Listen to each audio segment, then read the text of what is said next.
libertas non solo a coazione, sed a necessitate.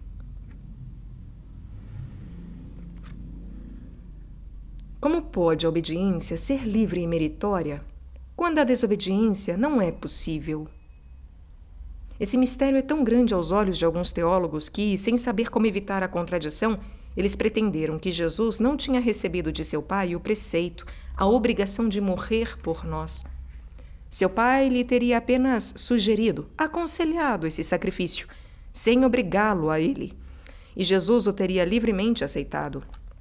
Esta maneira de ver, estranha à doutrina dos grandes mestres, não tem nenhum fundamento na Escritura. Ao contrário, por diversas vezes no Evangelho, Jesus fala do preceito que recebeu de seu Pai, preceito de morrer por nós.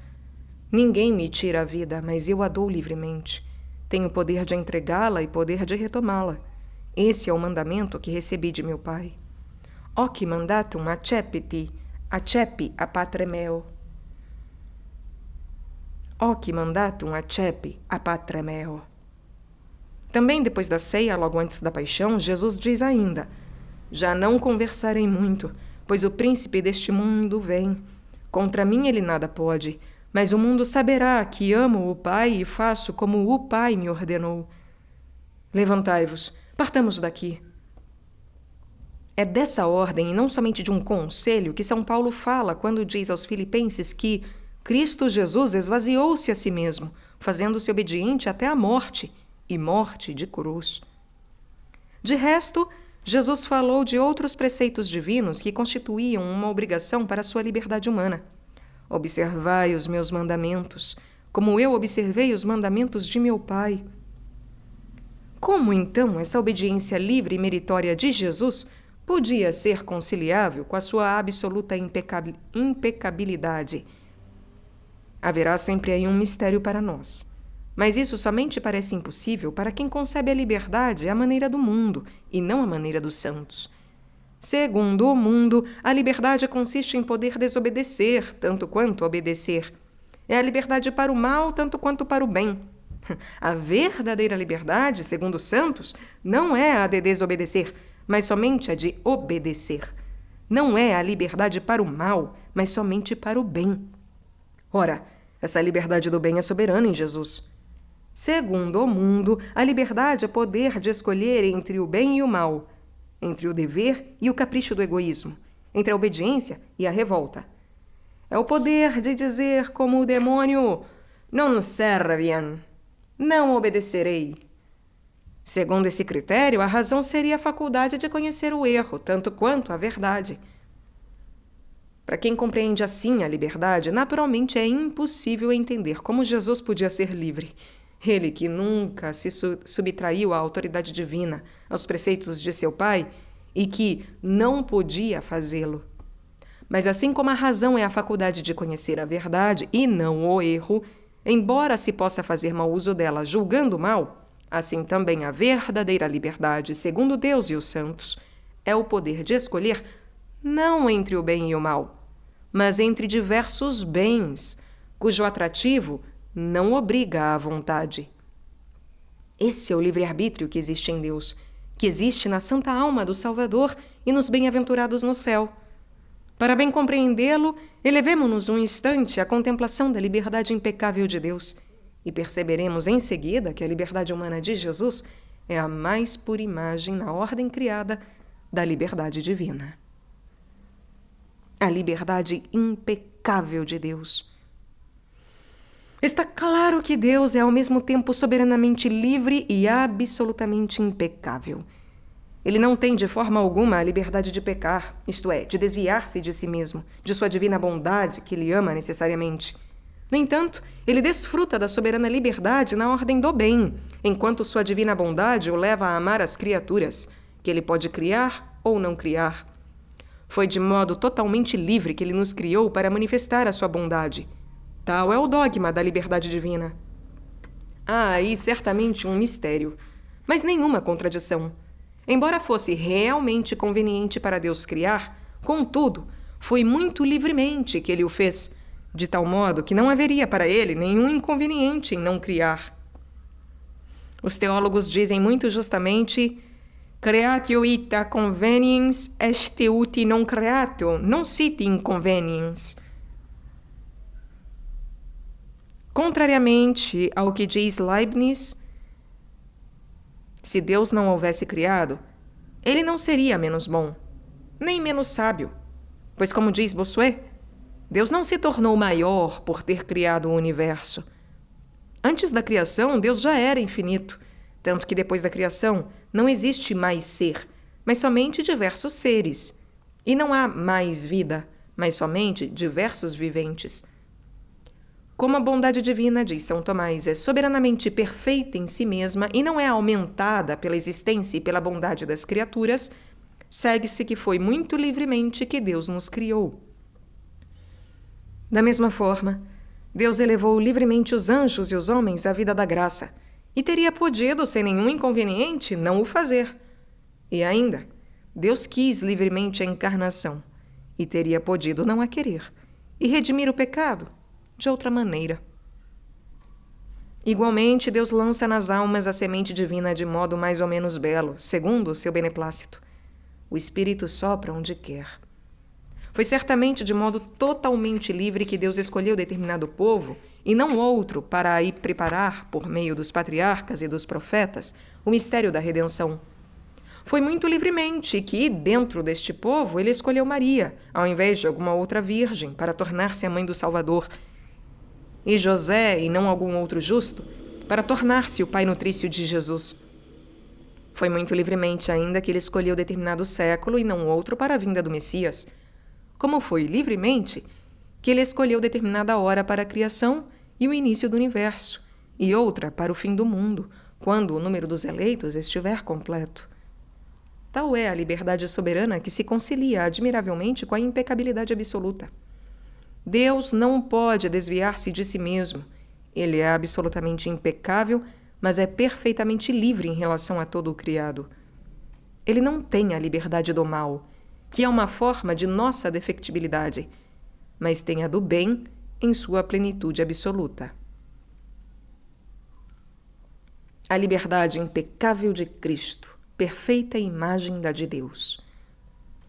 A liberdade humana de que desfruta a santa alma do Salvador e da qual já desfrutava aqui na terra é, pela graça, superior à dos anjos, e nenhuma liberdade criada foi e nem será jamais tão conforme à liberdade divina, da qual ela é, desde o primeiro instante, a imagem viva. Com efeito, como acabamos de dizer, Deus é livre, não para amar sua divina bondade, mas para querer manifestá-la criando-nos, a nós, que não tínhamos nenhum direito à existência. E como ele é infinitamente bom e sábio em si mesmo desde toda a eternidade, não se tornou melhor ao criar livremente o universo. Deus goza assim ao mesmo tempo de impecabilidade absoluta e de soberana liberdade, que somente pode ser exercida na ordem do bem. Ora, a vontade humana de Cristo é a puríssima imagem da vontade incriada, pois é a vontade humana do Verbo de Deus encarnado, superior aos anjos e a todos os bem-aventurados. É preciso concluir, portanto, que a vontade humana de Cristo é, ao mesmo tempo, tal como a de Deus, da qual ela é imagem, absolutamente impecável e perfeitamente livre. Uma liberdade que somente pode exercer-se dentro da ordem do bem. Como Deus, a santa alma de Cristo neste mundo era livre, não de amar a bondade divina em si mesma, claramente conhecida pela visão beatífica, mas de amar a manifestação da bondade divina nas criaturas. A santa alma de Cristo, já neste mundo, amava a Deus visto face a face, com um amor superior à liberdade, assim como Deus se ama necessariamente a si mesmo, mas ela amava livremente as criaturas, manifestações finitas da bondade infinita.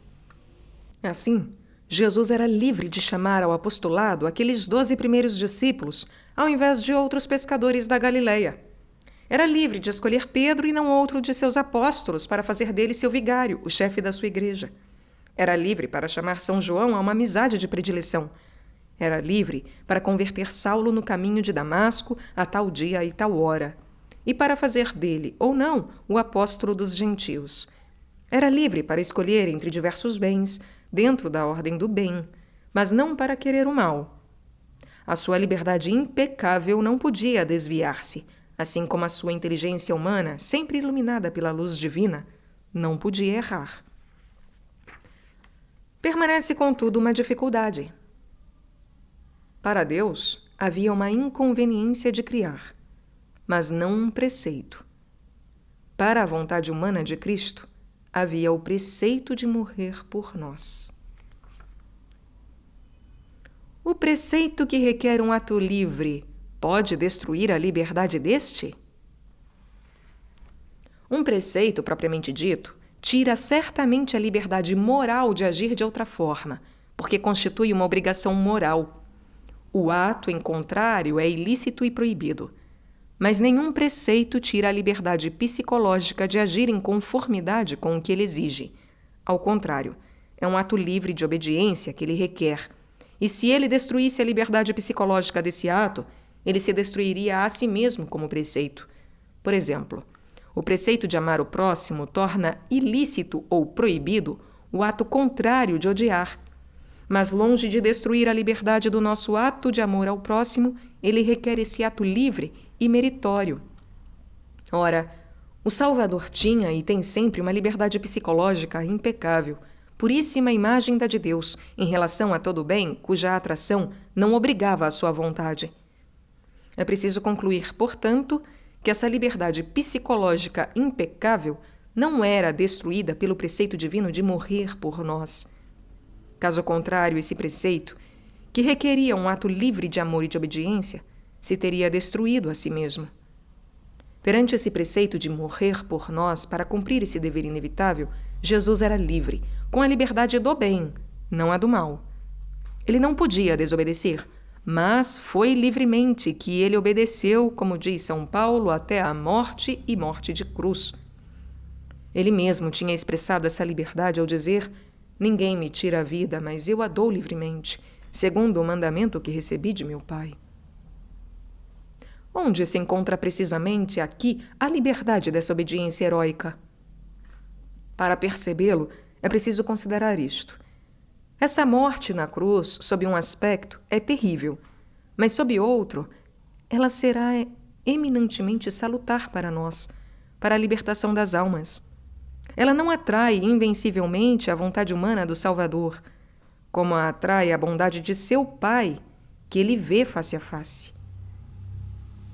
Por um lado, essa morte horrível repugna a sensibilidade e a toda a natureza humana de Cristo. Por outro lado, ela atrai o Salvador como a consumação de sua missão.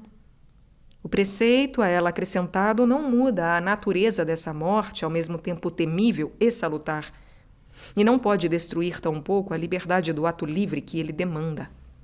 Nessas condições, o que é que fará prevalecer um ou outro desses aspectos contrários de uma morte ao mesmo tempo horrível e atraente? A vontade de Jesus intervém aqui livremente para dar ao bem, ao sacrifício heróico, a preferência. Mas como ela é fundamentalmente reta, a vontade do Salvador intervém sempre como deve. Ela intervém livremente, porque a morte na cruz não é em si mesma um bem que atrai invencivelmente. Ao contrário. Mas a vontade humana de Jesus intervém infalivelmente de um modo impecável, porque ela é a vontade do Verbo encarnado, porque ela é iluminada pela visão beatífica, porque ela é cheia de graça e recebe sempre uma graça atual muito forte e muito suave, que, longe de violentar a liberdade, atualiza-a ou a põe em prática como convém. Assim, Jesus obedeceu livremente, embora não pudesse desobedecer. Entrevemos de longe esse mistério quando, por exemplo, um ato muito difícil de obediência é pedido a um bom religioso. Ele obedece livremente sem sequer pensar que poderia desobedecer. Suponhamos que lhe proíbem, por exemplo, de ir assistir a um amigo muito querido que está morrendo, porque a viagem seria muito longa e porque outro padre pode substituí-lo. Esse ato de obediência que lhe é pedido talvez seja muito doloroso, mas ele o realiza livremente, e não lhe vem sequer a ideia de que poderia desobedecer. A virtude da obediência, à medida que cresce, afasta cada vez mais o ato contrário, e assim elimina a liberdade do mal, mas não certamente a liberdade do bem. Ora, em Jesus essa virtude, como a sua caridade, era absolutamente eminente e inamissível. Essa liberdade do bem, Jesus a conserva no céu, embora já não possa merecer, pois a hora do mérito passou. Ele chegou ao termo da viagem. Não é mais viator, mas conserva a liberdade do bem. Se não no ato de amor a Deus, visto face a face, ao menos no amor às criaturas. Com os santos ocorre o mesmo.